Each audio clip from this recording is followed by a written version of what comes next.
अशहदु अल्ला इलाहा इल्लल्लाह, अशहदु अल्ला इलाहा इल्लल्लाह व अशहदु अन्ना मुहम्मदन अब्दुहु व रसूलुहु। वो घर गए, बहन से तकरार हुई, उनका कुरान का पैगाम सुनाया, दिल हिल गया। उसी वक्त रोए और कहा, अशहदु अल्ला इलाहा इल्लल्लाह व अशहदु अन्ना मुहम्मदुर रसूलुल्लाह।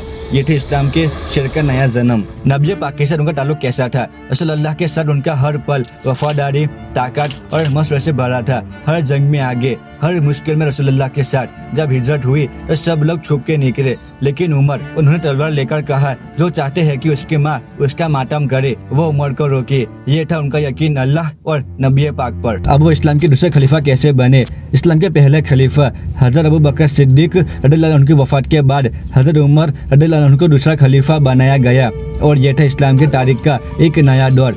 उनके वक्त में इस्लामी सल्तनत 26 लाख स्क्वायर माइल तक फैल गई थी। रोम और पर्शिया जैसे सुपर पावर देश भी घुटने टेक दिए, लेकिन उनका असल कमाल था इंसाफ। रातों को रोटी में लेकर गरीबों के घर पहुंचाने वाले खलीफा। एक बार एक औरत ने कहा, उमर ने मुझे भूखा सुला दिया, तो वो रोए, खुद अपने कंधे पर आटा उठाया और कहा, उमर की खिलाफत के अंदर अगर कोई भूखा भी सो गया तो कोई अल्लाह के सामने जवाब उमर देगा। उनके निजामी इंसाफ और उनके दौरे खिलाफत के अंदर सबसे पहली बार court system, salary system for soldiers, cancers, public treasury, welfare state का तस्वुर दुनिया को मिला। अब उनकी शरत कैसे हुई? 644 हिजरी सन के अंदर फजर की नमाज में एक मगरूर गुलाम अबू लुलू उन पर छुरियों से हमला किया।